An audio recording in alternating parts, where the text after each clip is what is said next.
on the night when Jesus was betrayed. That's where the story begins, and it ends at the cross. This Maundy Thursday, we are having a service of darkness. Normally, we would be all in the same room, and the lights would be turned out, and we would only have candlelight. And as each reader reads a part of the story, as we go on the journey between the garden and the cross, candles would be extinguished with each part of the story until finally we would be left in complete darkness. We are doing our best to simulate that experience online. And so we invite you to sit in a darkened room and light a candle.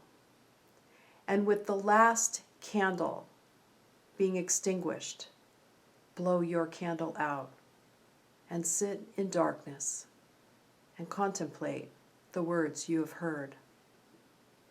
As we go on this journey, let us begin by singing a couple of songs to prepare our hearts.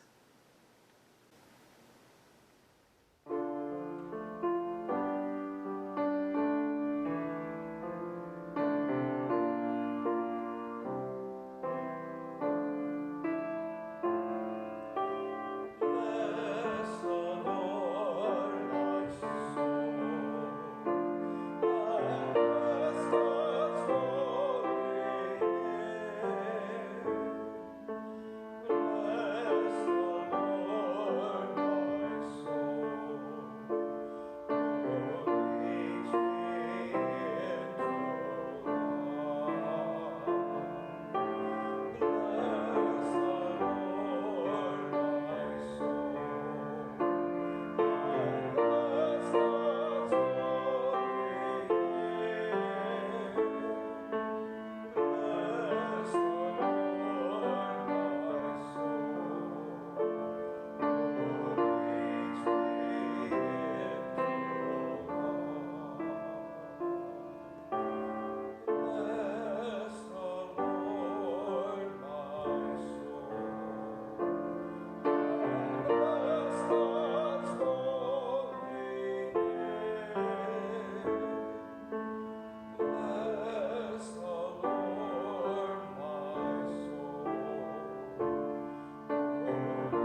Jesus went out with his disciples across the Kidron Valley to a place where there was a garden, which he and his disciples entered. Now Judas, who betrayed him, also knew the place, because Jesus often met there with his disciples. So Judas brought a detachment of soldiers together with police from the chief priests and the Pharisees, and they came there with lanterns and torches and weapons. Then Jesus, knowing all that was to happen to him, came forward and asked them, "Whom are you looking for?" They answered, "Jesus of Nazareth." Jesus replied, "I am he." Judas, who betrayed him, was standing with them. When Jesus said to them, "I am he," they stepped back and fell to the ground. Again he asked them, "Whom are you looking for?" And they said, "Jesus of Nazareth." Jesus answered, "I told you that I am he. So if you're looking for me, let these men go." This was to fulfill the word that he had spoken. "I did not lose a single one of those whom you gave me." Then Simon Peter, who had a sword, drew it, struck the high priest's slave, and cut off his right ear. The slave's name was Malchus. Jesus said to Peter, "Put your sword back into its sheath. I am not to Am I not to drink the cup that the Father has given me?"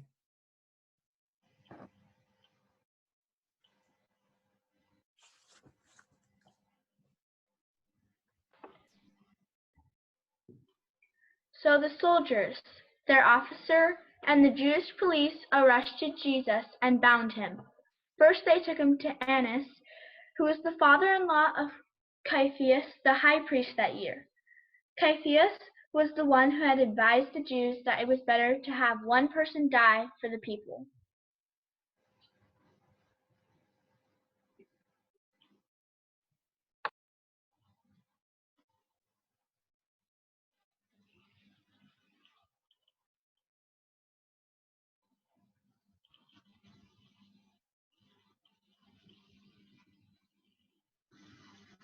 Simon Peter and another disciple followed Jesus. Since that disciple was known to the high priest, he went to Jesus into the courtyard of the high priest. But Peter was standing on the outside of the gate. So the other disciple, who was known to the high priest, went out, spoke to the woman who guarded the gate, and brought Peter in. The woman said to Peter, "You are not also one of this man's disciples, are you?" He said, "I am not." Now, the slaves and the police had made a charcoal fire because it was cold, and they were standing around it and warming themselves. Peter also was standing with them and warming himself.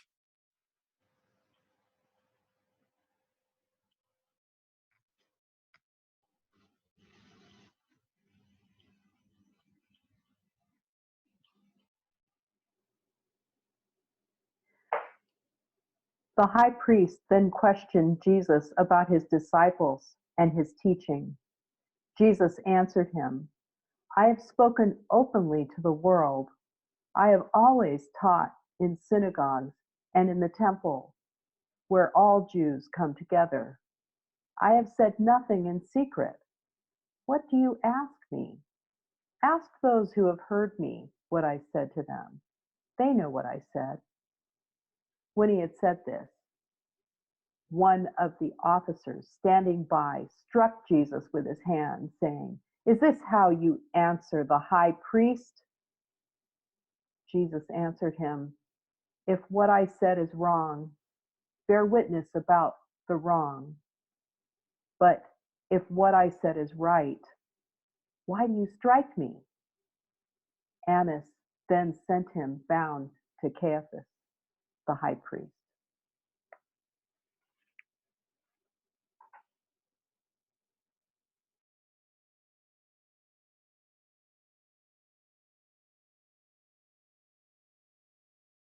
Now Simon Peter was standing and warming himself. They asked him, "You are not also one of his disciples, are you?" He denied it and said, "I am not." One of the slaves of the high priest, a relative of the man whose ear Peter had cut off, asked, "Did I not see you in the garden with him?" Again, Peter denied it, and at that moment, the cock crowed.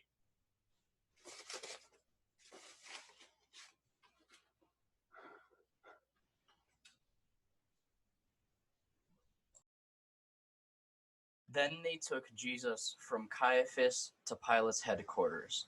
It was early in the morning. They themselves did not enter the headquarters so as to avoid ritual defilement and to be able to eat the Passover. So Pilate went out to them and said, "What accusation do you bring against this man?" They answered, "If this man were not a criminal, we would not have handed him over to you." Pilate said to them, "Take him yourselves and judge him according to your law." The Jews replied, "We are not permitted to put anyone to death."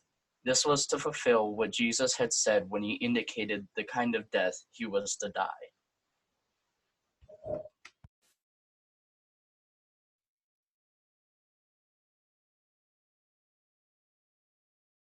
So Pilate entered his headquarters again and called Jesus and said to him, "Are you the king of the Jews?" Jesus answered, "Do you say this of your own accord, or did others say it to you about me?" Pilate answered, "Am I a Jew? Your own nation and the chief priests have delivered you over to me. What have you done?"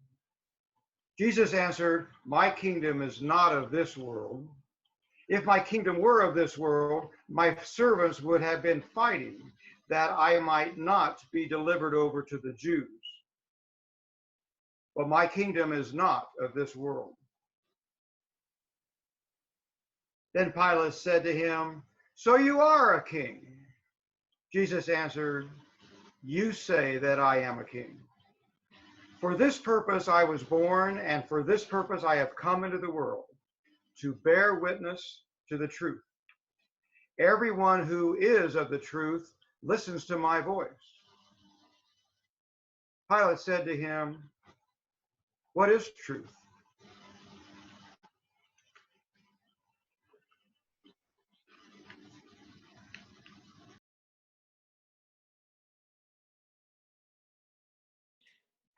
After he had said this, he went back outside to the Jews and told them, "I find no guilt in him.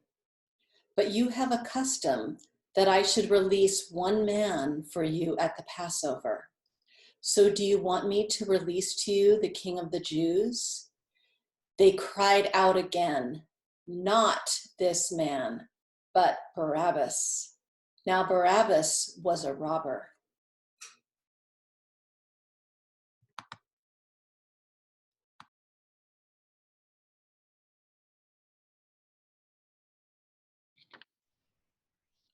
Then Pilate took Jesus and flogged him, and the soldiers twisted together a crown of thorns and put it on his head and arrayed him in a purple robe.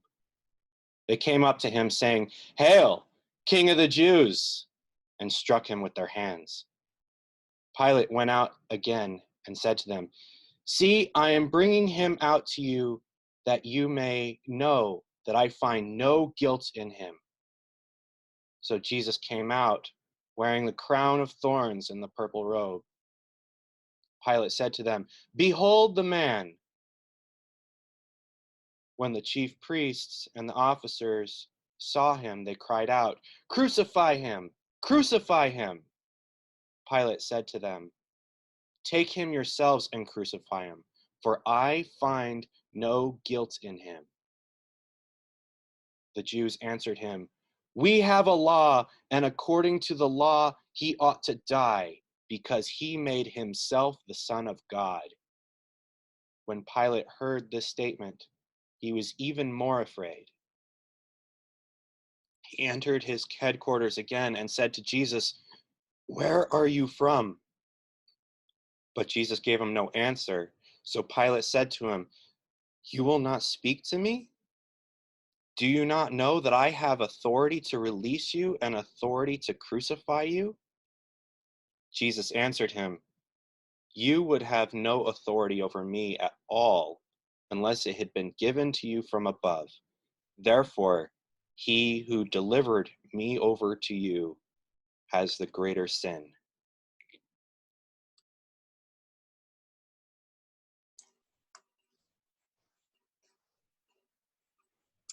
From then on, Pilate sought to release him. But the Jews cried out, "If you release this man, you are not Caesar's friend. Everyone who makes himself a king opposes Caesar." So when Pilate heard these words, he brought Jesus out and sat down on the judgment seat at the place called the Stone of Pavement, and in Aramaic, Gabbatha. Now it was the day of preparation of the Passover. It was about the 6th hour. He said to the Jews, "Behold your king." They cried out, "Away with him! Away with him! Crucify him!" Pilate said to them, "Shall I crucify your king?" The chief priests answered, "We have no king but Caesar." So he delivered him over to them to be crucified.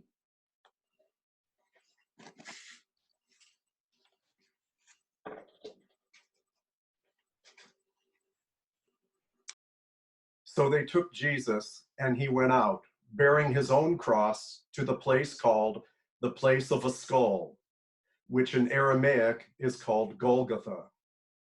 There they crucified him, and with him 2 others, one on each side, and Jesus between them. Then Jesus said, "Father, forgive them, for they do not know what they are doing." Pilate also wrote an inscription and put it on the cross. It read, "Jesus of Nazareth, the King of the Jews." Many of the Jews read this inscription, for the place where Jesus was crucified was near the city, and it was written in Aramaic, in Latin, and in Greek. So the chief priests of the Jews said to Pilate, "Do not write the King of the Jews, but rather, this man said, 'I am King of the Jews.'" Pilate answered, "What I have written, I have written."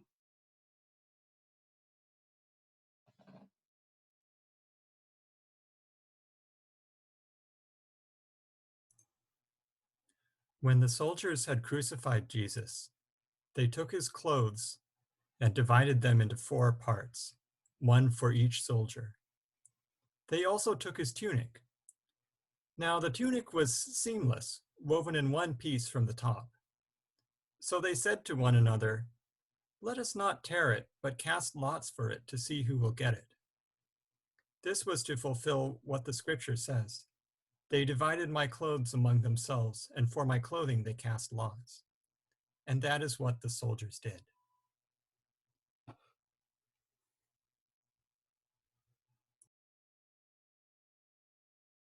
Meanwhile, standing near the cross of Jesus were his mother and his mother's sister, Mary, the wife of Clopas, and Mary Magdalene. When Jesus saw his mother and the disciple whom he loved standing beside her, he said to his mother, "Woman, here is your son." And then he said to the disciple, "Here is your mother." And from that hour, the disciple took her into his own home.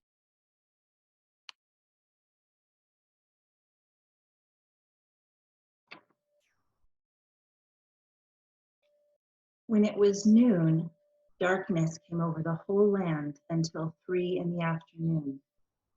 At 3 o'clock, Jesus cried out with a loud voice, "Eloi, Eloi, lema sabachthani," which means, my God, why have you forsaken me?" When some of the bystanders heard it, they said, "Listen, he is calling for Elijah." After this, When Jesus knew that all was now finished, he said, in order to fulfill the scripture, I am thirsty. A jar full of sour wine was standing there. So they put a sponge full of the wine on a branch of hyssop and held it to his mouth. When Jesus had received the wine, he said, "It is finished."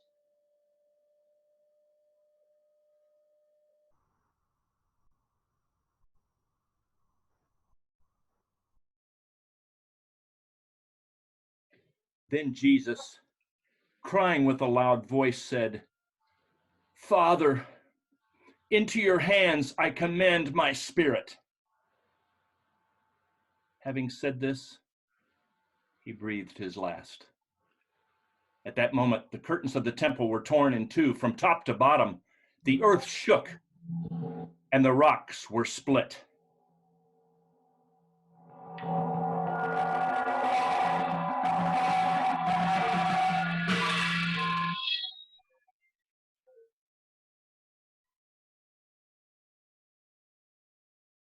When the centurion who stood facing Jesus saw how he had cried out and breathed his last, he said, "This man certainly was the Son of God."